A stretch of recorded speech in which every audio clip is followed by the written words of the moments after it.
And so there's a trap in our brain. Because when you're in the place when you want a new job, whenever you want to build your brand, whenever you're doing in these things, your brain says you need to appeal to everybody, right? There's not an opportunity you can pass up. There's not a thing that we need to take advantage of every possible thing that's out there.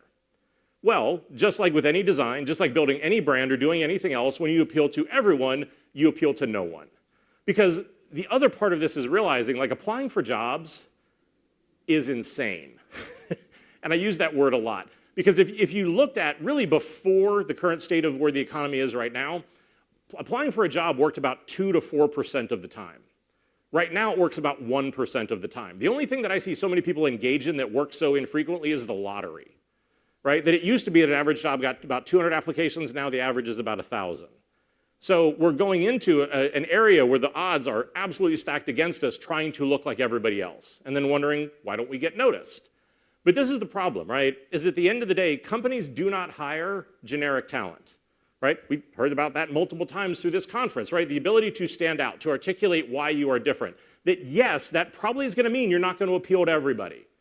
But to me, and we're going to talk about that in a second, right? I think that's why it's so good, because the best thing that you can do is to know your value, to know what you are. And again, I don't care if you've been in this industry like 2 days or 30 years.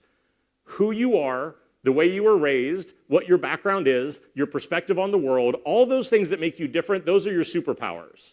But we exist in an industry that will teach you that, like, oh, if you're not like everybody else, that's somehow a weakness, right? And it's this insane paradox where it's like, we want people that are going to stand out and are going to break things and do this innovative work, and we're going to celebrate what they do, but whenever we hire you, we'd love for you to look like everybody else, right? And so I think it really does come down to knowing what makes you different. And look, I think that this is one of the things I believe in most, right?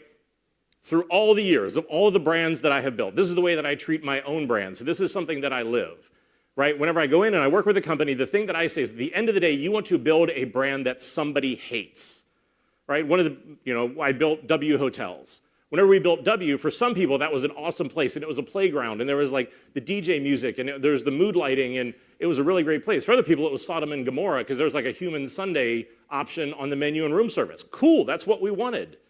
Again, for me, for my personal brand, there's a lot of employers that look at me and are like, nope, not for me, right? We just want somebody who's going to be more quiet, who's going to blend into the background. Cool.